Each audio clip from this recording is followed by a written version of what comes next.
to the Weird Warriors podcast. I'm Max. I'm Rich. And on this podcast, we normally focus on the Weird War Tales comic book series published by DC Comics from 1971 to 1983. However, on this episode, it's Rich's birthday. So we are going on a special mission to a very special issue about a very special character. Very special. Very special to someone here at the show. And I'll let him fill you in on who that is after he tells you about a little something else first. Okay, we're going to do the intel report first, and then we'll do the big reveal. Of course, if you were listening to the show last time, you already know what the big reveal is. But so, intel report: Alien Armageddon 1944. A one-shot by Dren Productions in 2025. That's a name of a company. Written by James Messiah, art by Antonio Doya Jr. World War II is going on in Europe. Hitler and the Nazis have a tight grip on the continent, but the Allied forces are set to invade in June of 1944. This is what the history books tell us. However, there's more to the story than anyone understands. On D-Day, as the Allies are storming the beaches of Normandy, a strange ship appears over the action and begins firing indiscriminately on the soldiers of both sides. It's the beginning of an invasion. But what will happen when the Allies find themselves with an enemy greater than the Nazis? And why did the aliens choose this day to invade? What are they after? All is not as it seems, however, as we learn that the aliens have an even more nefarious agenda, and that we are to blame for it. So, what are we doing? This is Weird Wars Podcast episode 98, and we're going to visit The Punisher. It's the end, folks. It's the end. Title detail. Part of the Max run of darker, grittier Marvel comics. Salty language warning. The Punisher was created in 1974 by Jerry Conway, John Romita Sr., and Ross Andru, famously first appearing in Amazing Spider-Man 129, getting his own miniseries in 1986 and regular series in 1987. His popularity surprised his creators, intending him to only be a second-tier character. Additional titles were spun off, like War Journal and Warzone. 3 movies and a miniseries have also been produced, and countless miniseries and guest spots. Sales flagging in your Marvel title in the 90s? Bring in Frank Castle. If the DC War books are the flagship of my collection, my Punisher collection comes in second. I've got a long box and a half of Punisher books, and I've gotten rid of a bunch of them of the character weedings of the collection.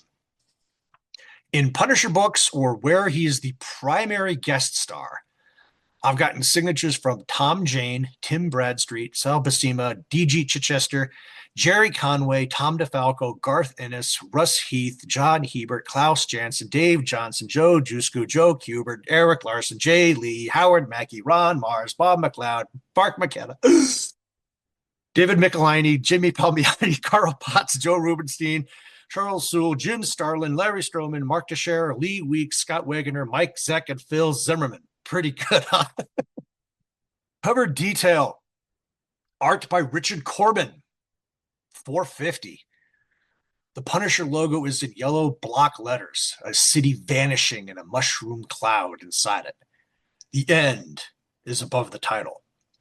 An old Frank Castle with close cropped white hair glares back at you. He wears a thick blue coat, has goggles around his neck, and holds an M16 by the carrying handle. Behind him are destroyed buildings and a car. Skulls and bones lie everywhere. Cover date, June 2004. Date of release, April 7th, 2004. Old Comics Man. Seen on eBay for anywhere between $400 and $325. Wow, okay. I don't see any killjoy with an apocalyptic story. Max, what you got? Well, first I'm going to say, yeah, it's a damn good issue. Spoiler alert. But $325. Damn. All right, so CNC on the cover. And I'd say I was going to get focused, but haha. Before I comment on the cover, let me shock you all and complain about something else. I pay for the Marvel Unlimited digital service. I don't even really care about most modern day Marvel comics, except the new Fantastic Four run is perhaps the best ever. But anyway, it's been worth it for me to have digital access to pretty much all of Marvel Comics history and back issues at the click of a mouse or the tap of a screen. You want to guess what's not available on the Marvel Unlimited service? Yup. Much like the other Marvel issue we covered not long ago, Wolverine in the Nazi death camp, this issue is nowhere to be found on that particular service that I freaking pay for. In fact, none of the Marvel Max, aligned with my own name assigned to it, are available on the service. Apparently, Marvel/Disney wanted to make sure that their app could be rated E for everyone on the App Store or whatever. Great. So I went off to the blasted ruins of Comixology's Carcass on Amazon to pay $1.99 for the Kindle copy of the issue, which, of course, contains no ads. Lovely. That all aside, let me say a little something about the actual cover, okay? Fine. It's great. Bye bye. But for real, it's a true work of expected but still subtle genius on the part of Sir Richard Corbin. I knighted him myself, with alternating layers of dust clouds cutting between Frank and his utterly ruined surroundings, all the way into the distance. And as Rich mentioned, the title logo is worked into everything beautifully too. The only gripe I have is that beyond the title of the book, there is no way to identify this character as the Punisher. Surely a hastily smeared skull of dust and debris could have been applied to his coat or something just for artistic effect. Oh well, it is still one hell of a cover. Right away, I am like in. Richard Corbin, baby. We saw him in the very first WWT redeployment issues a few years ago. This is good stuff. The yellows and oranges suggest smoke and flames, and the blues Frank wears contrasts well. Have to admit, I never saw the mushroom cloud on the title until I was writing the CNC. If one man survives the apocalypse, you know it's going to be Frank Castle. Guess all the skulls on the ground will have to fit in for the one he usually wears on his chest. Again, good start. The end. 48 pages. Script by Garth Ennis, art by Richard Corbin. Sing Sing Prison. Soon. The warden is on the phone. Your orders are to shoot the prisoners. All of them. Pick a dozen men, distribute rifles and ammunition, and start an A block. Prisoners will be expecting this. They've been in lockdown 6 days. They're aware of the current situation. You cannot allow yourself to be deterred. Thank you, Captain. Hanging up, he looks up to see a shaking, thin man wearing glasses. What does all this mean? He asks. It means there's going to be a war, is the reply. The order just came from Albany. They wouldn't have done that unless the situation has been deemed irreversible.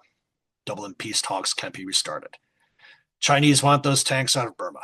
I don't know, but we can't have murderers and dope dealers running around loose in an atomic wasteland. That would be just plain untidy. Christ. He opens a desk drawer and pulls out a bottle of Johnny Red. How long? Next week, tomorrow. Missiles flight over the North Pole in something like an hour. For all we know, they're already on their way. Go home to your family, Charlie. My mom's in Seattle, sir. The warden places 2 shot glasses on the desk by the bottle. I'm going to stay here and have a drink. You're more than welcome to join me, if you like. He then places a .45 on the desk, too. The 2 men look out the window. In the cell blocks, the executions were well underway. A few of the guards had fled to be with their families, but 5 of them remained. The captain of the guard sneered. Joke's on them. Right under this block is the bomb shelter for the prison staff. It was put in during the 50s. We renovated it when all this international shit started going bad. Fully stocked with food and water and sealed against radioactive fallout. He sighs and reloads his rifle. Want to go? One of the younger guards looks puzzled as they file into solitary, and another guard notices. Don't you know who he means, boy? Don't you know who they got down here?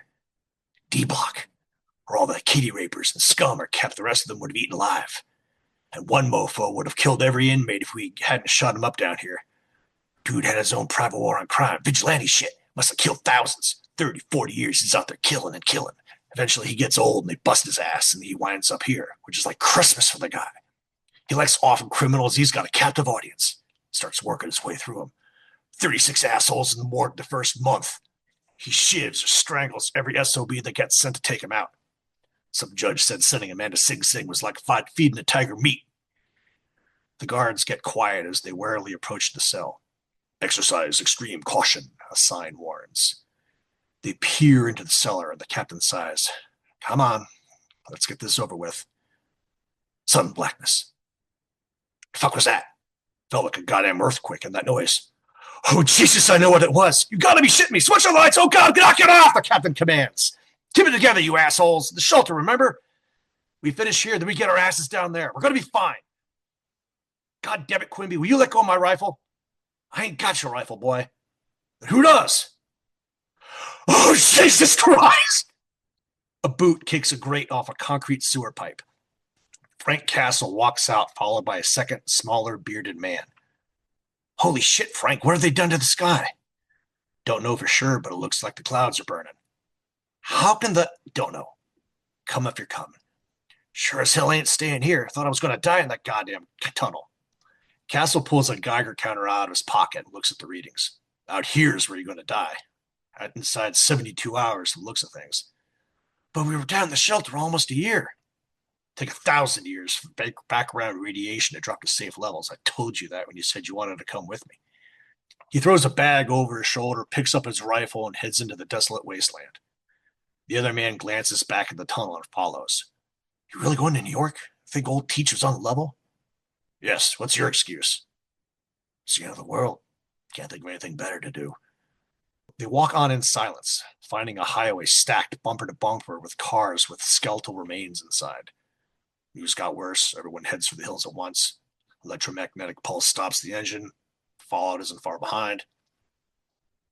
My name is Frank Castle. They used to call me the Punisher. I had a wife and kids, but they died a long time ago on a sunny day in Central Park. I blamed evil men for their deaths. I went to war with murderers and thieves, racketeers and dealers, parasites who preyed on human weakness. That weakness was a feeding ground that stretched beyond the infinite. The evil it fed would never end, so I decided neither would my war. Paris Peters was a short con operator out of Syracuse, found himself in Sing Sing when he made the wrong man look like asshole of the year. Now there's no Syracuse. There are no marks. The game is over. It begins snowing so hard progress is impossible, so we settle down for the night in a school bus filled with assisted suicides. How? Peters asks. 10 bad years. Iraq was one thing. North Korea. Even Pakistan.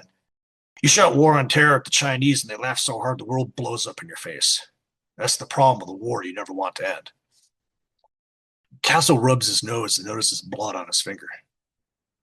What for? Why are you keeping going? Peters asks. Work's still to be done. You mean killing? Yes. Jesus Christ. There's a choice between right and wrong. Do the first, you're not my problem. That hasn't changed. What about Kenning? Kenning went crazy. I hadn't shot him, he'd have opened the hatches and exposed us to radiation. Young and Leary? They tried to eat Kenning. I know where I'm going. I know why. They moved on the next day. From a rooftop overlooking the city, Castle checks out the damage. Brooklyn had taken a direct hit. Near miss on Manhattan. Jersey plastered. The city that never sleeps was dead under burning clouds.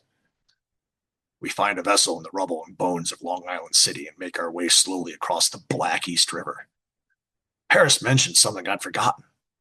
We'd seen nothing living since we left the shelter. He was expecting continuity, humanity learning to adapt, a settlement, a sign. Instead, not even a rat or a bug. You don't adapt or overcome. You don't build a stockade to keep away the mutants anymore. Then you find yourself reborn with superpowers. All you do is what we're doing now. Dying. After the Twin Towers collapsed, they closed a lot of subway stations in the neighborhood. For repairs, most people reasoned. For cover, while they sank a bunker 90 floors down, was the truth. Castle finds the entrance to the correct subway station, but waits as Peters starts vomiting. There's blood in it, he says. There ought to be, Castle replies. They enter the tunnel and search for a hidden keypad. When they discover it, Castle punches in a code. Jesus, Teach gave you the code? He was dying. An elevator opens and the two men enter. Be ready. The trank gas kicks in as soon as the doors close. Peters barely has time to react before the gas bellows in around their feet. Darkness follows. Castle opens his eyes. He's lying on a gurney with IVs and sensors attached to him. His eyes and nose are weeping, and his body is covered with open sores. A female doctor in full radiation gear leans over him. Don't try and move. You're very, very sick. How long? Matter of hours. Walking around up there unprotected, you simply absorb too much radiation. I had to sedate your companion. The pain was more than he could stand when he came around. She gives him a shot of adrenaline as he notices two armed guards in full radiation gear watching from the next room. The doctor continues. Things haven't been too good here. Some people aren't coping as well as they thought they might. Suicides. Couple murders. No one's taking any chances. She hands Castle a black tracksuit and boots, and he gets dressed. Everything you had on you was contaminated, so what happened to you? Did you come in a shielded vehicle and have a breakdown? At first, I thought you were from Washington, but we haven't been able to raise the DC bunker in months. Dallas got burned off the map. God, you didn't make it all the way from LA, did you? You have to be one of us. You had the code to the elevator. Castle grabs a scalpel and holds it against the doctor's suit. I'll cut your suit open. You'll get what I got. Call those two assholes in here now. The guards come when summoned, and Castle shoves the doctor into them. Before they can adjust, Castle attacks, ramming the scalpel into the throat of one of them and ripping it out with a spray of blood, then crushing the throat of the other with a boot stomp. Wake, Paris, he orders the doctor. What do you people want? She asks as she obeys. We have food and plenty of space, but you're both going to be dead by morning. I'm sorry, there's absolutely nothing I can do. I can make you more comfortable, I can make it easier, but I simply can't reverse the kind of tissue damage you've suffered. Attacking us like this does no good at all. Castle shoots her in the back of the head with a 9mm. He waits for Peters to get dressed and then takes the two guards' MP5s, bandoliers of ammo, and heads into the complex. Once upon a time, there was a bunch of evil fucks. Hardly anyone knew because they were so good at keeping it quiet. But these particular evil fucks owned the world. And they made the world a cruel and terrible place. They ran the great industries that poisoned the air. Their businesses turned whole countries into slaves. The money they made could have fed and healed the population of the earth twice over. But all they could think to do with it was hoard it. They got away with it by being expert salesmen. These were men who could sell anything to anyone. They made puppets out of presidents and started wars for profit. Eventually, they came to believe there was nothing that they couldn't do. And so one day, inevitably, they pushed the planet's luck too far. Castle steps around a corner and opens fire on 8 guards lounging in a break area. More guards react and rush to the sound of fighting and are also quickly mown down. The last 12 form a defensive perimeter in front of the door where the principals are kept. They are also slaughtered by Castle. Reloading, he steps over the guards' bodies and types a code into the keypad. The door to the communication room slides open to reveal about 24 men and women dressed like they were going to a board meeting. Blood is flowing from Castle's eyes, ears, nose, and mouth. You people should have killed William Teacher, the man who designed this place. You should have killed him, not just framed him and sent him to Sing Sing. That's where he ran into me. The day the war began, Teach was in the prison hospital, which saved his life because the hospital was next to D Block, and that was where they built this shelter. 10 of us survived in that hole for a little under a year. Eventually, there was trouble, and Teach was stabbed before I could get to him. It was while he was dying that he told me all about you. Oilmen and generals, computer billionaires and senators, captains of industry. Teach called you the Coven. He said you wove a spell that lasted from the Second World War to the Third. You hired him to design the bunkers for you. LA, Dallas, Washington, and New York. Nice and close for when you needed them. Deep enough to survive a nuclear attack, capable of supporting life for over 100 years.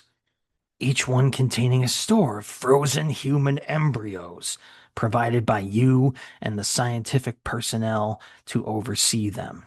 You could sit out the war you knew was coming, the way you were running the world.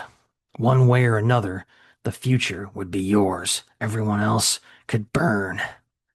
Well, Teach started having doubts about the ethics of all this, so you fired him. He kept asking questions, mentioned going to the media, so you had him framed. No one would listen to him once he was in Sing Sing. He gave me the location to this place, the layout, the access code. He had a dozen stab wounds in his chest and abdomen, but he made himself live long enough to tell me everything. He knew I'd wait until the radiation levels dropped just enough so I could make it to New York. Then I'd come down here and kill you all. Castle raises his H&Ks to fire, but one of the men cries out, "Wait! I'm begging you! Just wait! You're going to kill us anyway. What difference will it make to listen to me for just a couple of minutes? I'm not going to try to buy you off. Money's meaningless now. I'm not going to offer you a place here because you're quite clearly dying, so it wouldn't do much good. All I want to do is play a recording, a transmission we received 5 months ago. This is the last we heard from the bunker in Washington, D.C. He hits a button, and two voices filled the air. Want some ass? Ah! Give me some ass! Ah! That's the President of the United States and the Secretary of State. In the LA bunker, they used firearms on each other. We heard them. They left the channel open. The implications of what's happened to the world is beyond what the human mind can process. There were others, signals from smaller groups all over the world, but they dried up inside the first 3 months. Nothing can survive out there. Do you understand what it is I'm trying to tell you? We are the last people left alive on Earth, but we have a bank of frozen embryos and the expertise to ensure our survival. We alone can save the human race. And well, that's all I wanted to say. The man smiles. Do what you will. Castle opens fire, putting 4 rounds through the man's forehead before turning his weapons on the rest of the room. It's over quickly. Peters sits on the floor, having witnessed the slaughter. How does a small-time con artist get sent to D Block? Castle asks him, dropping his empty weapons. You knew? I suspected. I set fire to a bunch of empty houses for a guy. Insurance thing. Except the houses were next to a kindergarten and a couple dozen kids burned to death. The guys in Sing Sing would have torn me apart. How come you didn't say anything before? Wanted to see if you'd admit it. Oh, Jesus, you gotta be fucking shitting me. Castle strangles Peters to death. Street level, amongst the devastation, Castle walks out into the wasteland. When I open my eyes, the sun is shining. It's 1976. I'm headed up to Central Park. The traffic's light. A cab should have me there in 20 minutes. I'll get out at West 66 and take the path that runs past Tavern on the Green, emerging from the trees into the clean expanse of sheep meadow. I have a feeling I left my family there. There are killers in the undergrowth, men with guns intent on slaughtering each other, and none of them cares just what might happen in the crossfire. My family, my wife, my son, my daughter. Maybe this time I'll be there to save them. Castle walks through the blazing wreckage towards Central Park, his body completely on fire. The end. Killjoy. Sing Sing is north of New York City on the Hudson. Long Island City is on, obviously, Long Island. Castle would have had to have crossed the East River once already just to get there. All the bridges are out. Crossing the Harlem River, where it's narrower, probably would have been easier, but he wouldn't have seen the devastation as clearly. There are 5 guards that went into the bunker with Castle at the beginning of the story, but the fate of only 3 are disclosed. What happened to the other 2? C&C. The world ended a year ago, and all these mutts in the bunker are still running around in suits and ties? Screw that. I know it's a way to further paint them as the bad guys, but who doesn't ditch their tie first chance they get? I've said this before for other DAD stories. You know there are bunkers scattered around the world to protect the upper 0.1%. This story is sadly entirely plausible. This is how it'll end. Ennis does it again. I got a bit of a chuckle in the "I ain't got your rifle" sequence on page 10 and the "they tried to eat Kenning" exchange on page 20.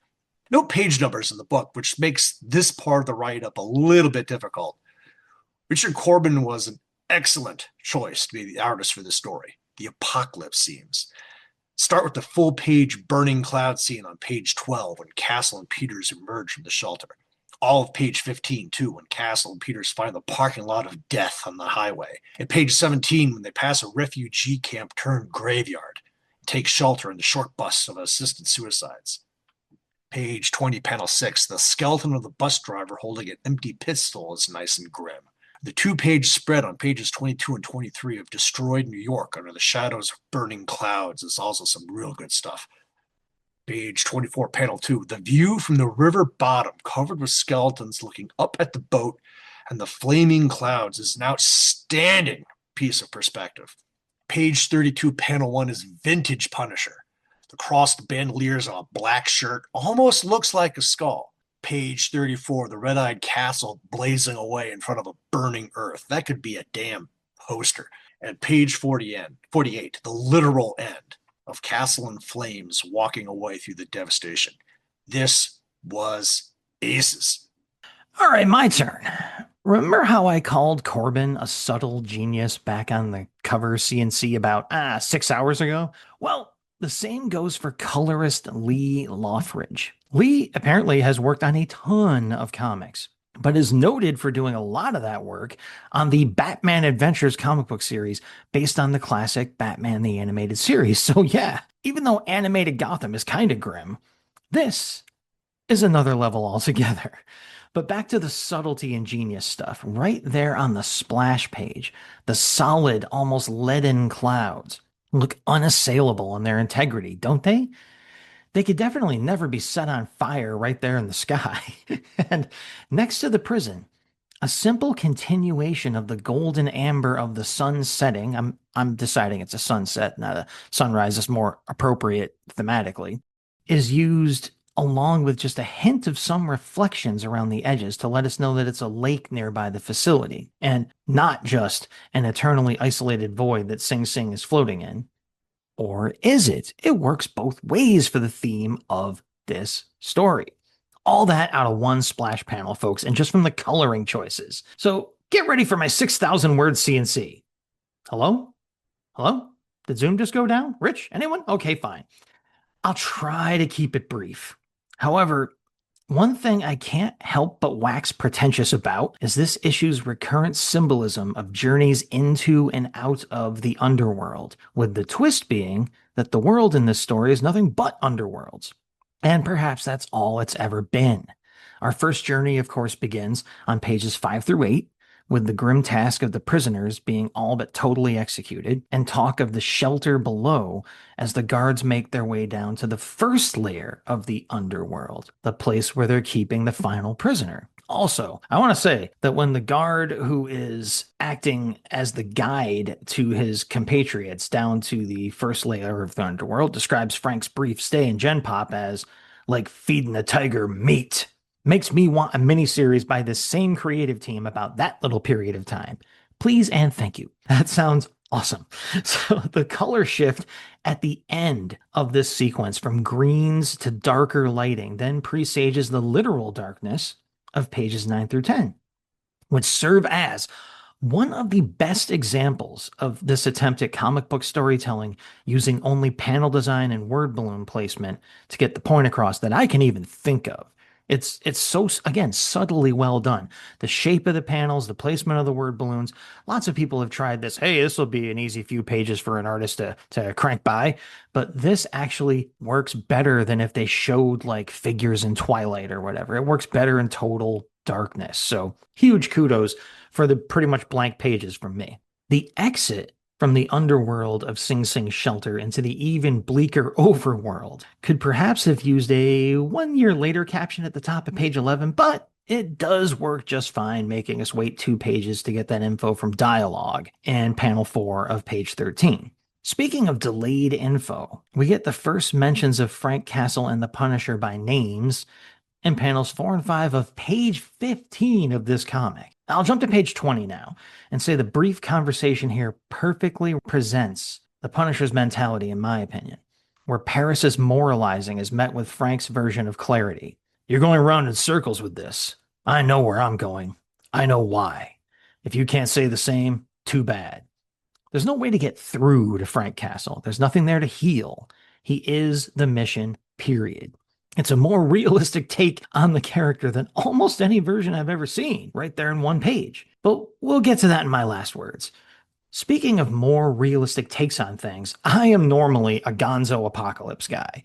Give me Thundar and Gamma World with mutants and bunkers filled with rogue robots and crazed roaming motorists galore any day. This apocalypse has no time for any of that. Anyone old enough to recall the TV movie The Day After from the 80s and how it traumatized those of us who were kids at the time might also recall how much that film was torn apart, killjoyed, if you will, about how generous it was in regard to how many survivors there would be, what the extent of the damage would be, on and on. And there was even a disclaimer at the end of the movie saying, the things would actually be worse than depicted in this film, but that didn't save that part of the movie from the critics.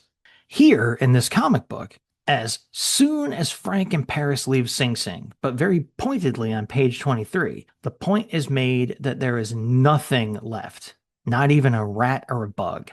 Sorry, cockroaches, but that day after doomsday stuff is just fiction. They actually proved that on that show Mythbusters, but taking enough tangents here, all right? We get to the next underworld, the billionaire's bunker, where there is still some life. And things, of course, get even grimmer. The dawning realization that Frank is not one of us in the medic's dialogue, followed up by once upon a time there was a bunch of evil fucks, is followed very nicely by the guards on page 32, panel 1, shouting, "Protect the principles!" which succinctly sums up all of human history and so-called society, in my opinion. To quote one of the sages of this podcast, it's a big club, and you ain't in it. To tie a bow on all of this, I was pleasantly surprised to hear Frank mention the Coven's spell having been woven to last from World War II to World War III. As anyone who knows me long enough to hear me talk about the accidental creation of the truly prosperous middle class in the USA post-World War II and the immediate scramble to correct that mistake on the part of our masters, let's say more times than they might like to have to sit through it. It's something I bring up as many times as I can find an excuse to, and I often don't need an excuse. So it was really nice to see that mentioned in this comic that here's the period from World War II to now. They've been doing something, and that something is taking the world back from all of you. Just nice to hear that from someone else for a change. So before I run on too long, let me get in one more nitpick. On page 39, panel 1, where the smarmy salesman is playing the audio from the Doom DC bunker. And this is part of something I read in the script, and we talked about it before recording. So, this is just how I wrote this down, people, because this is how it struck me when I read it. What is up with want some ass? Get me some ass. What's up with that business? Maybe it's all part of what Frank says to Paris, the human race. You've seen what that leads to. And again, since we did discuss this before recording, I didn't know if that was like some like abbreviation for assistance that the army was just blind to, like, or because the All-Star Squadron does exist, and no one stopped Roy Thomas to go, you know what that acronym spells out to, don't you, Roy? So, so I thought maybe but maybe it's a Garth Ennis comic, so maybe it's just what I think it is. And Rich sort of helped me accept that it's probably just what I think it is. So there you go, people. That is the entire 48-page story and our reactions to it. Of, again, spoiler alert, I think one of the best Punisher comics ever published. But before we get to all of that, we're going to do something that, is a little hard to do with more modern day comics, but we still found a way to do it. We're going to talk about our spotlighted ads for this issue. Because again, a more modern comic, there's no letters pages. So I feel like my ad, there's perhaps nothing that puts the early 2000s into cold, hard perspective like this. It's a full-page ad that has in big red letters, hot cell phone games. And you have a picture of Hugh Jackman as Wolverine from the second X-Men movie, and Halle Berry in her terrible wig as Storm from that same movie. And behind them is a glorious flip phone with a tiny little video screen and sort of a directional pad around the central button so you could try to play video games on it. And looks like Storm karate kicking Magneto in the face on the tiny little video screen. Then there's 3 Wolverine claws slashing through the image from right to the upper left corner, from the bottom right to the upper left corner, revealing more kind of snippets of little screenshots. Like they're not trying to show you too much of what this actually looks like as a game, and understandably. Now, this comes from a game, and I had to do some research because they don't mention the title of the game at all. It's just hot cell phone games from mformagames.com. And you go to that website and you're not going to find much these days. You do find some stuff, but I dove in because I'm like, I got to find something out of one of these ads. The game was called X-Men 2 Battle. It was released on August 1st of 2003. It was very loosely based on the X2 movie, which was released May 2nd, 2003. So pretty short development time there. There's a review that we'll link to on IGN.com, which again, remember the early 2000s when IGN was the site to go to for video game news and reviews? They still exist, and they have a bunch of archived reviews, thankfully. So I took some snippets out from the review, and I'll read a few of them here, but I do recommend going just for nostalgia's sake to the link. It says X-Men 2 Battle is a very simple fighting game. You start out choosing between Storm, Wolverine, and Nightcrawler. The game roughly follows the story from X2. A mutant has attacked the president, and Professor X charges you with stopping that mutant, warding off Deathstrike, and finally preventing Magneto from killing Stryker. Between each fight, you get a little mini-story screen to push the tiny tale forward. Control is probably X-Men 2 Battle's biggest stumbling point, as those with big fingers will likely have a tough time using the touchpad properly. And I love the verdict. The one-sentence verdict is, X-Men 2 Battle turns out not to be the disaster we expected. Again, it actually did try to follow the story of the movie. It was a very short fighting game. They said it would take you like an hour or two to beat the whole thing, if that. But it was something you could play on a freaking flip phone, and they developed it in a few months' time. So, or maybe they got a start. Maybe they got the license early. Who knows? But still, you gotta hand it to them for putting at least a decent Street Fighter style or Mortal Kombat style game on a freaking flip phone that actually had some story elements to it. So again, people want to be nostalgic for the early 2000s. Try to remember what it was we were expected to accept as, here's your game you can play on your cell phone, people. It's a special time. What? Oh, my turn? All right. Going with the extremely appropriate first ad of the book. On the inside cover, a skull-chested Thomas Jane stares back at the viewer while holding 2 pistols. The Punisher is in red, in theaters everywhere, April 16th. Below that is official soundtrack info.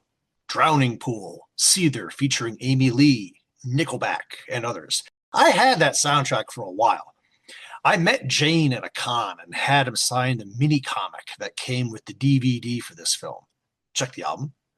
Supporting cast of the movie were heavily influenced by characters Ennis created from his time with the character. Jones, Spacker Dave, the Russian. Sorry, of the Punisher movies, I think this was the best one. There's a really good fan-made short called Dirty Laundry brought Jane back to the role and had Ron Perlman in it too. It's only about 15 minutes. I'll add the link to that if I remember to the album, which leads Yeah. us to No, I gotta jump in and agree. Dirty Laundry is the best live action filmed presentation of the Punisher. I like the Thomas Jane movie, of course, better than the other two that are the options to watch. Three Punisher movies, three different Punishers. But Dirty Laundry was again, I think Castle, as I'll get to, works when you boil him down to the core element. And man, Dirty Laundry freaking does that. So yeah, super, super high recommendations from me on that. I just had to echo that. So now I'll shut up again. got any last words? Because I'm committed, or because I should be. I skipped ahead 2 whole scripts and did this one at Fort Devens, Massachusetts, while on annual training in September. Side spoiler alert here. The day that we're recording this is the 15th anniversary of me joining the Army. So 5 more years and I get my pension, folks. Woo-hoo! Moving on. We were always going to do a Punisher book, non negotiable. It was just a matter of which one, but it had to fit into the context of the show, which really narrowed down the options. I pretty quickly whittled it down to this one. As I said before, a Garth Ennis Punisher Day After Doomsday Tale? Check. Like I said, you knew Castle would be the last man on Earth. Ennis and Corbin should have done a lot more work together, but Corbin died in 2020 at the age of 80 following heart surgery. Total win. Downer though it was, of course it is. I wouldn't have selected a loser here. All right, so last words for me. Here's my thing. I mostly don't like the Punisher as a character. I say mostly because he has still mostly been written as a citizen of the Marvel Universe, where as time goes on, he simply works less and less in that context. He fit there just fine as he first appeared as a villain, a mercenary hired to kill Spider-Man. But when you add his tragic origin and then let him continue to run around machine gunning and exploding criminals to literal itty bitty bits all over the place in a world that has the aforementioned Spider Man, Captain America, and so on leaping around in it, well, the permitted continuance of Frank Castle's shenanigans, especially as a protagonist of sometimes several of his own ongoing series, just becomes laughable to me. It extends the suspension of disbelief too far. I can believe in radioactive spider blood and all that, but them letting this guy go around doing his thing, he just doesn't work in that context. I don't think he was meant to be, since, he's based on Remo Williams, the Destroyer, cough, cough. The only Punisher stories that do work for me, and they usually work very well for me, are those in which superheroes or Marvel Earth are simply ignored or explicitly ruled out of the proceedings. I mean, if he does have to be part of the Marvel Universe, then seeing him become like the new Deathlock or that Frankencastle storyline or Cosmic Ghost Rider is the only way I can see him continuing to stick around.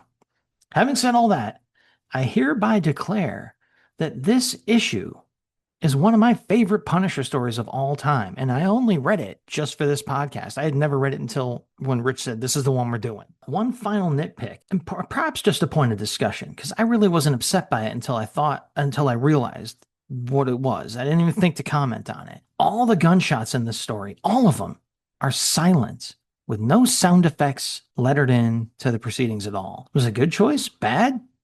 Discuss? I mean, normally I'm the guy who's like, I love my sound effects, but this didn't bother me at all the whole time going through the book. Other things had sound effects, I think, but the gunshots didn't. I mean, what do you think, Rich, as a Punisher guy, much more of a Punisher guy than me? Did you even notice that reading through the story? Actually, no, I didn't. I mean, Yeah. just the execution scenes in the prison, shooting the doctor in the back of the head, the gunfights in the bunker. There's no gunshot scenes throughout. And honestly, I don't really think it needed it because we didn't notice they weren't there. So, And again, I think that comes back to like the subtlety and genius that I've made sort of my theme as the run through here. Again, I often complain about cinematic comics who try to mimic movies too much, but if you look at a lot of these gunshot scenes, they're the moment when in a movie they might actually take all the sound out and you just have the silent shooting thing, and it works. This is how to do that kind of thing right, and to have like the sound effects being missing for all the gunshots didn't matter because of the way they did it. To get that past me, again, I didn't even think of it until I was writing up this my part of the script and flipping back through the comic. And then I actually noticed it because you're focusing in way too much. Again, just another thing that proves how well this comic book was put together. I haven't read it till just now in 2025, and this goes on not just one of my favorite Punisher comics, but I think this is one of my favorite comic books I've ever read.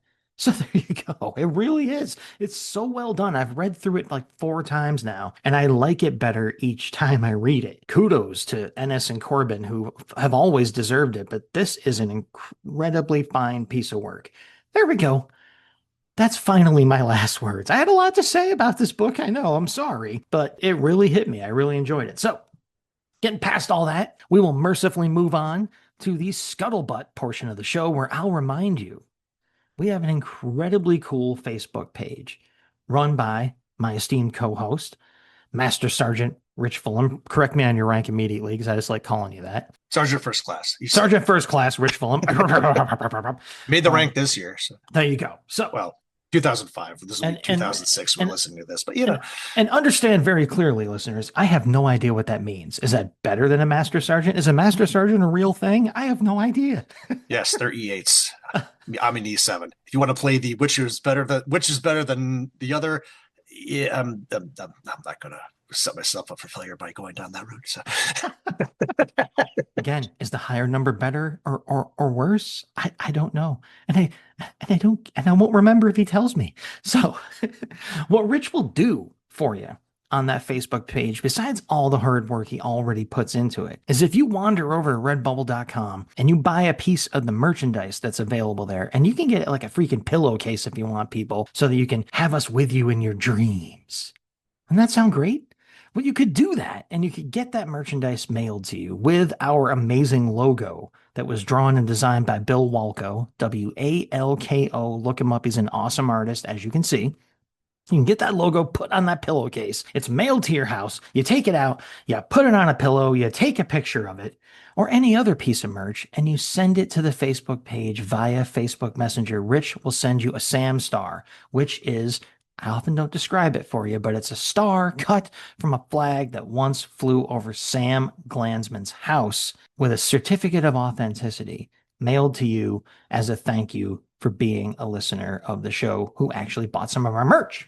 We also have a YouTube page, or so I'm told, that I'm in charge of, or so I'm told. And we have a ton of videos up there. Right now there's 66 videos up there, and I need to put more up. It's not that hard to do, but I'm me, so I'm dragging my feet. But we have a YouTube page. You know what it's called. It's the Weird Warriors Podcast YouTube page, and you can listen to any of our episodes up to whatever I've got uploaded. Again, there's 66 videos there, people, and I know you haven't watched them all. It's got a picture of the comic book cover. It's not a video of Rich and I talking to each other, so don't be afraid of that. It's just another way to listen to the show. So Weird Warriors Podcast on YouTube.com. Go there and inspire me to, not be so lazy and put more videos up. And that is my part of the scuttlebutt. And here comes Rich with the better part of the scuttlebutt. AKA Free Plug Volume 4. There's not very many of these left. Don't worry, folks. Earth World Comics, 537 Central Avenue, Albany, New York. The largest comic store in upstate New York is in the state capital. I have found a lot of graphic novels here that have made appearances in Intel reports. Open since 1983, so another shop that knows what they're doing. We started following all these shops on Facebook, so we keep up on their latest. So what's left? There's only one thing left. The teaser. Weird War Tales number 75. 75! Forgery Face-Off. Ghost Tank, not the haunted one. Alexander the Not So Great. Be here next time. Yeah, Alexander the Not So Great. That reminds me a lot of my guidance counselor comments coming up through school, like, Max the doesn't quite live up to his potential. Minimum Traver. Yeah. Could be something if he actually cared, Traver. Little did they know, I probably couldn't have been. So there we go, folks. What I could be, though, is the co-host of this show. What is this show? It's the Weird Warriors podcast. Who are the co-hosts? Well, that's me and Rich. We're the Weird Warriors. We're the Battling Bros. And this is a podcast, people. The Weird Warriors podcast, as I said. And that is a podcast on which we promise to make war. No more.